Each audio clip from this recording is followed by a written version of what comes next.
Улсын хурлын сонгуулийн 34-р тойрогт ардчилсан намаас нэр дэвшигч бүх чөлөөний Пүрвдорж нь энэ удаад дөрвөн суманд ажиллаж Авгуш Аргалантай Сербагийн иргэдтэй уулзаж санал бодлоо солилцлоо.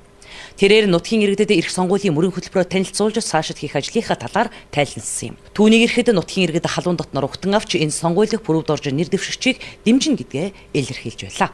Энэ одоо нутагт хүний төлөө юм хийсэн хүн манай дэргэм мууста усаар өдлгөө байсан одоо цэврүүсийг бид 2-3 хоногоос тэрүүнээс одоо үжин сайхан юм хийлээ.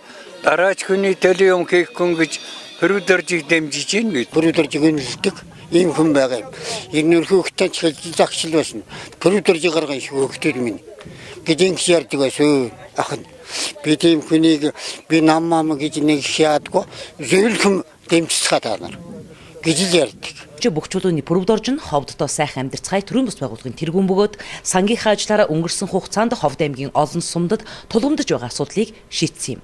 Үүний нэг нь дөрвөн сумд 30 гаруй жил тасалдаад байсан тэмээний үйлдвэрийг сайжруулахад зориулан 14 сая төгрөг хандвалсан бол сумын сургуулийн он баярын бүхий байд 4.8 сая төгрөг, мөн сумын сургуулийн боловсон бие засах газрыг 2015 онд дэлхийн зүүн олон улсын байгууллага болон аймаг орон нутгийн удирдлагуудтай хамтран шийдвэрлэсэн юм а. Манай дөргөний ард том их сайхан сэтгэлтэй ард том. Тэр ер нь бол төрүүчийн олон жил одоо манай дөргөнчүүдийн надтай хамтарч ажилласан энэ хамтын ажиллагаа бол энэ хүмүүсийг энэ олон хүмүүсийг цуглаж намайг одоо ингэж өргөнөөр хүлээж авахд нөлөөсөн байна. Өнөөдрийн дөрвөн сумын ард иргэдтэй уулзсан уулзалт маань сайхан боллоо. Улам илүү сайн зүйлийг бүтээх, улам илүү тэдний үр хөвгтийн төлөө амьдрах тийм итгэлийг одоо надад өгч байна.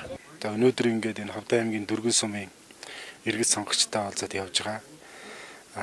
Олон удаагийн одоо уулзалт хийсэн. Уулзалт болгон дээр одоо манай нэр дэвшигчийг халуун дотноор хүлээж авч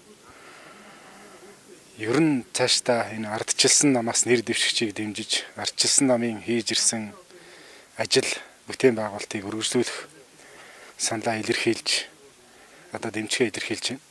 Дөргөнчүүд та бүхэн намайг маш халуун дотноор олуулаа угтан авч надтай санал бодлоо хуваалцсан ярилцаж байгаа нь надад урам зориг итгэл найдварыг өглөө гэдгийг тэрээр хэлж байсан юм а.